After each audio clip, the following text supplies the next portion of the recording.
പത്മനാഭ ഒരു super call കിട്ടിട്ടുണ്ടാ. യാത്ര ഒരു അനിവാര്യതയാണെന്ന് മലയാളികൾക്ക് കാട്ടിക്കൊടുത്ത, മലയാളികളെ സ്വപ്നം കാണാൻ പഠിപ്പിച്ച, മലയാളികളെ ലോകം കാണാൻ പഠിപ്പിച്ച യാത്രകളുടെ the brand ambassador Santhosh George Kulangara. Last സപ്പറല്ലേ, ഒന്നും കൂടി കണ്ടോട്ടെ, ഇനി മുട്ടിക്കോളൂ. ഭയങ്കര കമ്പോസ്ഡ് ആയിട്ട്, ഇത്ര കാമറായിട്ട് എങ്ങനെ ഇരിക്കാൻ പറ്റുന്നു സർ? വളരെ പ്ലസന്റ് ആയിട്ട്. അല്ല, അത് സ്വാഭാവികമായിട്ടിരിക്കുന്നതാണല്ലോ.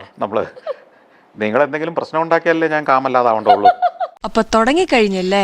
എന്നാലും സാർ ഇത്രയും വിജയകരമായിട്ട് ദാമ്പത്യ ജീവിതം മുന്നോട്ട് കൊണ്ടുപോയിക്കൊണ്ടിരിക്കുകയാണെന്ന് അറിയാം. ഞങ്ങളൊക്കെ ഇപ്പൊ, ഞാനും കെട്ടിയവനും കല്യാണം കഴിച്ചിട്ട് 4 വർഷമായി. അതുകൊണ്ട് ഇപ്പൊ എന്താ? അല്ല, ഒന്നുമില്ല.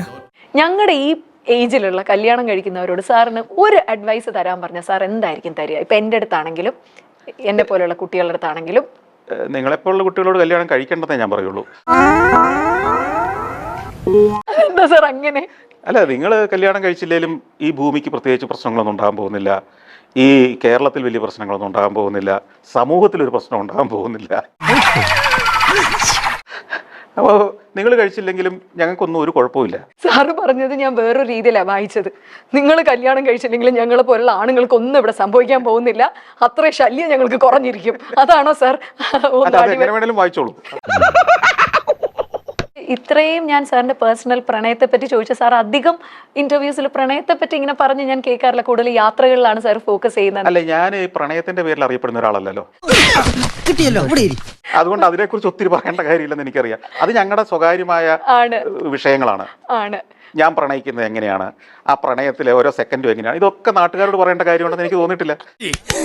സാറിന്റെ മനസ്സിന് അങ്ങനെ പിടിച്ചൊന്ന് വലിച്ച ഒരു സ്ഥലമുണ്ടോ ഇത്രയും കാലത്തിനിടയിൽ? ഏറ്റവും കൂടുതൽ ഒന്ന് ഇറങ്ങിയപ്പോ സാറിന് ഇറങ്ങാൻ തോന്നാത്തൊരു, പിടിച്ചു നിർത്തിയ ഒരു സ്ഥലം? ഒരു സ്ഥലമില്ല അങ്ങനെ. ഒടുക്കത്തെ തുമ്പലാണെന്ന് നീ മറക്കണ്ട. നിങ്ങൾക്ക് പരിശീലനം കിട്ടിയതെങ്കിൽ നിങ്ങൾ ആവശ്യമില്ലാത്ത ഒത്തിരി സാധനത്തെ സമയം കളഞ്ഞ് ഒഴിവാക്കാമായിരുന്നു. എഞ്ചിനീയർ ആണ് സർ, ഞാൻ സിവിൾ ആണ്.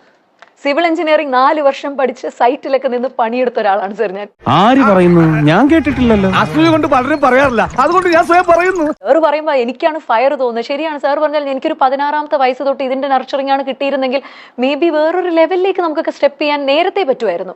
നിങ്ങൾ കേരളം വിട്ടു പോവുകയും കേരളം രക്ഷപ്പെടുകയും ചെയ്തേനെ. ഒന്നും നടക്കില്ല കേട്ടോ. ഈ പറഞ്ഞ മാതിരി ഇത്രയും ലോകം കണ്ട ആളുടെ മുന്നിലൊന്നും നമ്മൾ ഈ ഇട്ടാവട്ടത്ത് കിടന്ന് പയറ്റിയിട്ടൊന്നും ഒരു രക്ഷയില്ല, പിടിച്ചു നിൽക്കാൻ പറ്റില്ല. ഈ പരിപാടിയുടെ ഏക ഗുണം എന്താ അറിയോ? പൊതുവെ കേൾക്കാത്ത ഒരു പുകഴ്ത്തിൽ കുറെ നേരം എനിക്ക് കേൾക്കാൻ പറ്റുന്നു എന്നുള്ളതാണ്.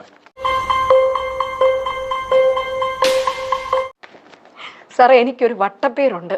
പുകഴ്ത്തിൽ അല്ല, തള്ളിസ്റ്റ് എന്നാണ് എന്നെ. ആണല്ലേ? കാരണം അതെനിക്ക് മനസ്സിലായി.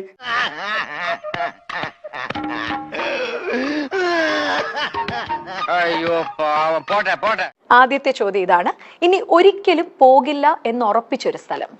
ഒരു സ്ഥലമില്ല അങ്ങനെ. Anywhere is fine. അതുകൊണ്ടാണല്ലോ നിങ്ങളുടെ പരിപാടിക്ക് ഞാൻ 2ാം തവണയല്ലേ വരുന്നത്.